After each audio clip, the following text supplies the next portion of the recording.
នេះគឺជាទស្សនវិជ្ជានៃភូមិពងរើនីរដូវវស្សាដែលស្ថិតនៅក្នុងឃុំពងរើស្រុកកោះស្ទឹងខេត្តកំពង់ចាមរូបសំណាកលោកពូអ្នកមីងថាតើគាត់ធ្វើដំណើរទៅណាបងប្អូនណាដែលអាចទស្សទាយក៏ដូចជាមើលតាមរូបភាពនេះខមមិនផងបងប្អូនណាថារូបសំណាករបស់គាត់នឹងគាត់ធ្វើដំណើរទៅស្រែចម្ការឬមួយក៏មកពីស្រែចម្ការបងប្អូនបាទសិតតែមានអត្តន័យណាបងប្អូនណាអ្នកដែលគាត់រៀបចំធ្វើរូបសំណាកដូចជាកៃដំបាននៅរង្វង់មូលដើមស្ដៅហើយនឹងរូបសំណាកនេះគឺសិតតែមានអត្តន័យរបស់គាត់ណាបងប្អូនណាហើយនារដូវវស្សានៃភូមិពងរើនេះឃើញថាទឹកនៅឆ្នាំ2025នេះ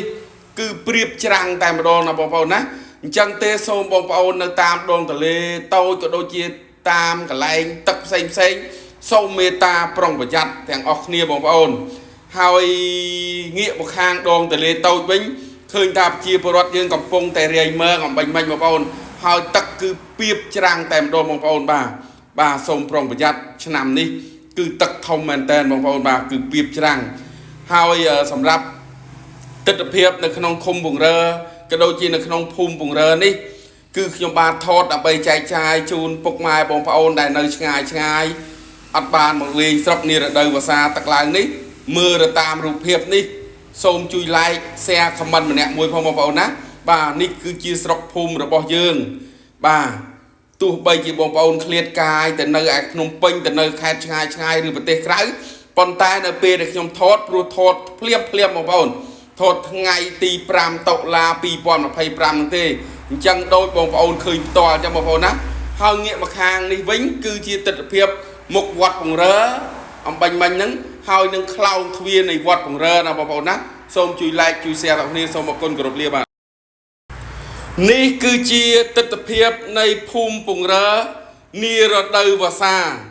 ដែលស្ថិតនៅក្នុងឃុំពងរើស្រុកកោះស្ទឹងខេត្តកំពង់ចាមរូបសំណាកលោកពូអ្នកមីង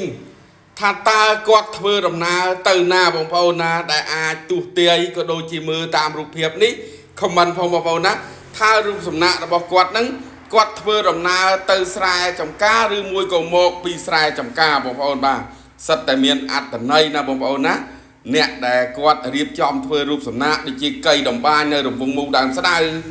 ហើយនឹងរូបសំណាកនេះគឺសិតតែមានអត្តន័យរបស់គាត់ណាបងប្អូនណាហើយនារដូវវស្សានៃភូមិពងរើនេះឃើញថាទឹកនៅឆ្នាំ2025នេះ